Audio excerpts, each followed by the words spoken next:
আকাশবাণী খবর পড়ছি শুভ্রা চক্রবর্তী। প্রথমে বিশেষ খবর। কৃষি ও কৃষক কল্যাণ মন্ত্রী শিবরাজ সিং চৌহান বলেছেন, সিন্ধু জল চুক্তি স্থগিত হওয়ায় জম্মু কাশ্মীর সহ বেশ কয়েকটি রাজ্য উপকৃত হবে। কেন্দ্রীয় স্বরাষ্ট্রমন্ত্রী অমিত শাহ প্রবাসী ভারতীয়দের জন্য নতুন overseas citizen of India OCI পোর্টালের সূচনা করেছেন। প্রবীণ এনসিপি নেতা ছগন ভুজবল আজ মহারাষ্ট্রের মন্ত্রী হিসেবে শপথ নেবেন। কলকাতা হাইকোর্টে আজ ফের প্রাথমিকে ৩২,০০০ কর্মরত শিক্ষকের চাকরি বাতিল সংক্রান্ত মামলার শুনানি। বজ্রবিদ্যুৎ সহ ভারী বর্ষণে ঝাড়খণ্ডের বিভিন্ন এলাকায় ৬ জনের মৃত্যু হয়েছে। রুশ রাষ্ট্রপতি ভ্লাদিমির পুতিনের সঙ্গে কথা বলার পর মার্কিন রাষ্ট্রপতি ডোনাল্ড ট্রাম্প ঘোষণা করেছেন, রাশিয়া ও ইউক্রেন সংঘর্ষ বিরতি নিয়ে সরাসরি আলোচনা করবে এবং সম্ভাব্য যুদ্ধ সমাপ্তিতে যাবে। আসছে বিস্তারিত খবরে। কৃষি এবং কৃষক কল্যাণ মন্ত্রী শিবরাজ সিং চৌহান জানিয়েছেন, সিন্ধু জল চুক্তি স্থগিত হওয়ায় জম্মু কাশ্মীর, রাজস্থান, হরিয়ানা, পাঞ্জাব এবং হিমাচল প্রদেশের একাংশের কৃষকরা বিশেষভাবে উপকৃত হবেন। গতকাল নতুন দিল্লিতে সারা দেশের কৃষকদের বিভিন্ন সংগঠনের প্রতিনিধিদের সঙ্গে আলোচনার সময় মন্ত্রী বলেন, এই জল ব্যবহার করে ভবিষ্যতে কিভাবে আরও উপকৃত হওয়া যায় তার একটি নির্দিষ্ট পরিকল্পনা গ্রহণ করা হবে। बगलीहार एक परियोजना है जो हमारे 4-5 राज्य हैं, जम्मू कश्मीर से लेके राजस्थान, हरियाणा, पंजाब, हिमाचल का भी कुछ हिस्सा आएगा। सारी संभावनाओं पर विचार करके और कैसे भारत के किसानों के हक में, हित में इस पानी का उपयोग किया जाए, उसकी योजना बनाई जाएगी। ইসরায়েলে ভারতের রাষ্ট্রদূত জেপি সিং বলেছেন, পাকিস্তানি জঙ্গি গোষ্ঠী লস্কর ই তৈবা এবং জৈশ-ই মোহাম্মদের প্রধানদের ভারতের হাতে তুলে দেওয়ার ইসলামাবাদের এটি প্রকৃষ্ট সময়। ইসরায়েলের এক টিভি চ্যানেলের সাক্ষাৎকারে শ্রী সিং বলেন, গত ২২ এপ্রিল পেহেলগাঁওয়ে ঘৃণ্য আক্রমণ সহ জম্মু কাশ্মীরে অসংখ্য সন্ত্রাসবাদী হামলার পেছনে রয়েছে এই সমস্ত জঙ্গি সংগঠন। এর মূল হচ্ছে জৈশ-ই মোহাম্মদ ও তার নেতা মাসুদ আজহার এবং লস্কর ই তৈবা ও তার নেতা হাফিজ সঈদ। পেহেলগাঁও জঙ্গি হামলার জবাবে গত ৭ই মে ভারতীয় সেনাবাহিনীর অপারেশন সিন্দুর আপাতত বন্ধ রয়েছে, কিন্তু শেষ হয়ে যায়নি। সন্ত্রাসবাদের বিরুদ্ধে লড়াই জারি থাকবে। ভারতের সিন্ধু জল চুক্তি স্থগিত বিষয়ে এক প্রশ্নের জবাবে তিনি বলেন, সৌহার্দ্যপূর্ণ সম্পর্ক এবং বন্ধুত্বের খাতিরেই এই চুক্তি স্বাক্ষরিত হয়েছিল। অপারেশন সিন্দুরের সাফল্যে ভারতীয় সেনাকে অভিনন্দন জানিয়ে বিরোধী দলনেতা শুভেন্দু অধিকারী আজ বিকেলে নদিয়া দলের পক্ষ থেকে তিরঙ্গা যাত্রায় অংশ নেবেন। গতকাল জলপাইগুড়ির বানারহাটে তিনি তিরঙ্গা যাত্রায় যোগ দেন। দক্ষিণ দিনাজপুরের বালুরঘাটে গতকাল বিজেপির পক্ষ থেকে তিরঙ্গা যাত্রার আয়োজন করা হয়। দলের রাজ্য সভাপতি সুকান্ত মজুমদার তাতে অংশ নেন। এদিকে অপারেশন সিঁদুরের সাফল্যে সেনাবাহিনীর বীর জওয়ানদের কুর্নিশ জানিয়ে অভিনেতা খরাজ মুখোপাধ্যায় বলেন, এই অভিযানে জাতি ধর্ম নির্বিশেষে সকলেই গর্বিত। পেহেলগাঁওতে যে ঘটনা ঘটেছে তার পুনরাবৃত্তি যাতে আর না হয় সে প্রার্থনাও করেন তিনি।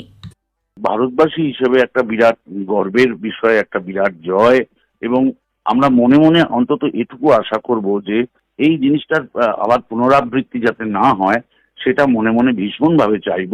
সবচেয়ে অবাক হয়েছি যে মহিলারাও কিন্তু একদম সমগোত্রীয় হয়ে একেবারে পুরুষের সঙ্গে সমান তালে তাল মিলিয়ে এইভাবে লড়াই করেছেন। আমরা খুব খুশি, আবারও বলছি আমরা খুব আনন্দিত এবং আমরা খুব গর্বিত যে আমরা ভারতবাসী। কেন্দ্রীয় স্বরাষ্ট্রমন্ত্রী অমিত শাহ গতকাল নতুন দিল্লিতে প্রবাসী ভারতীয়দের জন্য নতুন overseas citizen of India OCI পোর্টালের সূচনা করেছেন। বিদেশে বসবাসকারী ৫০ লক্ষের বেশি ওসিআই কার্ড হোল্ডার এবং নতুন ব্যবহারকারীরা এই পোর্টালের মাধ্যমে আরও বেশি কার্যকারিতা, উন্নত নিরাপত্তা এবং খুব সহজেই বিভিন্ন পরিষেবা পেতে পারবেন। অনুষ্ঠানে স্বরাষ্ট্রমন্ত্রী বলেন, ওসিআই কার্ডধারীদের কাছে বিশ্বমানের অভিবাসন সুবিধা পৌঁছে দিতে ভারত লাগাতার কাজ চালিয়ে যাচ্ছে।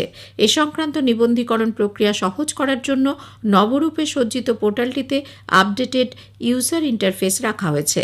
প্রধানমন্ত্রী নরেন্দ্র মোদী নতুন ওসিআই পোর্টাল উদ্বোধনে সন্তোষ ব্যক্ত করেছেন। প্রবীণ এনসিপি নেতা ছগন ভুজবল আজ মহারাষ্ট্র মন্ত্রিসভায় স্থান পাচ্ছেন। সকাল 10টায় তিনি শপথ নেবেন। তিনি খাদ্য সরবরাহ দপ্তরের দায়িত্ব পাবেন বলে জানা গেছে। একনাথ শিন্ডে মুখ্যমন্ত্রী থাকাকালীনও তিনি এই দপ্তরেরই মন্ত্রী ছিলেন। কলকাতা হাইকোর্টে আজ ফের প্রাথমিকে ৩২,০০০ কর্মরত শিক্ষকের চাকরি বাতিল সংক্রান্ত মামলার শুনানি। বিচারপতি তপব্রত চক্রবর্তী ও বিচারপতি ঋতব্রত কুমার মিত্রের ডিভিশন বেঞ্চে দুপুর ২টোয় শুনানি হওয়ার কথা। ২০১৬ সালের এই নিয়োগ প্রক্রিয়ায় একাধিক ত্রুটি রয়েছে মনে করে প্রাক্তন বিচারপতি অভিজিৎ গঙ্গোপাধ্যায় চাকরি বাতিলের নির্দেশ দিয়েছিলেন। যদিও এই নির্দেশে ডিভিশন বেঞ্চ স্থগিতাদেশ দেওয়ায় এখনও কারো চাকরি বাতিল হয়নি। তবে এই কর্মরত শিক্ষক শিক্ষিকাদের ভবিষ্যৎ নির্ভর করছে মামলার পরবর্তী নির্দেশের ওপর। এ সংক্রান্ত 140টিরও বেশি মামলা দায়ের হয়েছে। প্রাথমিক শিক্ষা পর্ষদের তরফে রাজ্যের অ্যাডভোকেট জেনারেল আজ তার যুক্তি উপস্থাপন করবেন আদালতে। এর আগে গত 7ই মের শুনানিতে রাজ্যের অ্যাডভোকেট জেনারেল জানিয়েছিলেন, সিঙ্গল বেঞ্চের বিচারপতি প্রাথমিক শিক্ষা পর্ষদের বক্তব্য ভালো করে না শুনেই একতরফা চাকরি বাতিলের নির্দেশ দিয়েছিলেন। নিয়োগের ক্ষেত্রে কোথাও বেআইনি কিছু হয়নি। প্রধানমন্ত্রী নরেন্দ্র মোদী আগামী 25শে মে রবিবার আকাশবাণীর মন কি বাত অনুষ্ঠানে দেশ বিদেশের মানুষের সঙ্গে তাঁর চিন্তাভাবনা ভাগ করে নেবেন। এটি হবে মাসিক এই বেতার অনুষ্ঠানের 122তম পর্ব। সাধারণ মানুষ তাদের মতামত এবং পরামর্শ জানাতে পারবেন টোল ফ্রি 1800-117800 নম্বরে। আগামী 23শে মে পর্যন্ত অনলাইনেও মতামত জানানো যাবে নরেন্দ্র মোদী অ্যাপ অথবা মাইগভ ওপেন ফোরামে। স্পটলাইট অনুষ্ঠানে আজ শুনবেন অপারেশন সিন্দুরের সাফল্য শীর্ষক আলোচনার দ্বিতীয় তথা শেষ পর্ব। এতে অংশ নিয়েছেন সেনাবাহিনীর প্রাক্তন কর্নেল সব্যসাচী বাগচি এবং বিমান বাহিনীর প্রাক্তন আধিকারিক শ্যামল ভট্টাচার্য। সাক্ষাৎকার নিয়েছেন সন্দীপন দাশগুপ্ত। অনুষ্ঠানটি শুনতে পাবেন সঞ্চয়িতা প্রচার তরঙ্গে আজ রাত 8:30 একই সঙ্গে আকাশবাণী সংবাদের সব সোশ্যাল মিডিয়া পেজে অনুষ্ঠানটি একযোগে প্রচারিত হবে। এ খবর প্রচারিত হচ্ছে আকাশবাণী থেকে। আমাদের সংবাদ শোনা যাবে ইউটিউব চ্যানেল আকাশবাণী সংবাদ বাংলা, ফেসবুক ও ইনস্টাগ্রাম আকাশবাণী সংবাদ কলকাতা এবং এক্স হ্যান্ডেল AIR নিউজ কলকাতাতে। বজ্রবিদ্যুৎ সহ ভারী বর্ষণে ঝাড়খণ্ডের বিভিন্ন এলাকায় 6 জনের মৃত্যু হয়েছে। গারওয়া জেলার মেরাল গ্রামে 3 জনের মৃত্যুর খবর পাওয়া গেছে এবং 5 জন বজ্রাহত হয়েছেন। রামগড় জেলা থেকে 2 জনের মৃত্যুর খবর পাওয়া গেছে এবং হাজারিবাগ জেলায় 1 জনের মৃত্যু হয়েছে। আবহাওয়া দপ্তর আগামীকাল থেকে 23শে মে পর্যন্ত রাজ্যের বেশ কয়েকটি জায়গায় ভারী বৃষ্টিপাত সহ বজ্রবিদ্যুৎ সহ ভারী বৃষ্টির পূর্বাভাস দিয়েছে। আবহাওয়া দপ্তরের প্রবীণ বিজ্ঞানী অভিষেক আনন্দ জানিয়েছেন যে রাঁচি সহ রাজ্যের 10টি জেলায় হলুদ সতর্কতা জারি করা হয়েছে। এদিকে বেঙ্গালুরু শহরে টানা বর্ষণের জেরে বিভিন্ন রাস্তা জলমগ্ন, জল ঢুকেছে বহু বাড়িতে। গতরাতে শহরে 25 মিলিমিটারেরও বেশি বৃষ্টি হয়েছে। মুখ্যমন্ত্রী সিদ্দারামাইয়া, উপমুখ্যমন্ত্রী DK শিবকুমার গতকাল সন্ধ্যায় পুরসভার বরিষ্ঠ আধিকারিকদের সঙ্গে পরিস্থিতি পর্যালোচনা করেন। আগেই জানানো হয়েছে IMD কর্ণাটকে আগামী 2 দিন ভারী থেকে অতি ভারী বৃষ্টির কমলা সতর্কতা জারি করেছিল। আবহাওয়া দপ্তরের প্রবীণ বিজ্ঞানী RK জেনামানি জানিয়েছেন, আগামীকাল থেকে মহারাষ্ট্রেও মাঝারি থেকে ভারী বৃষ্টির সম্ভাবনা।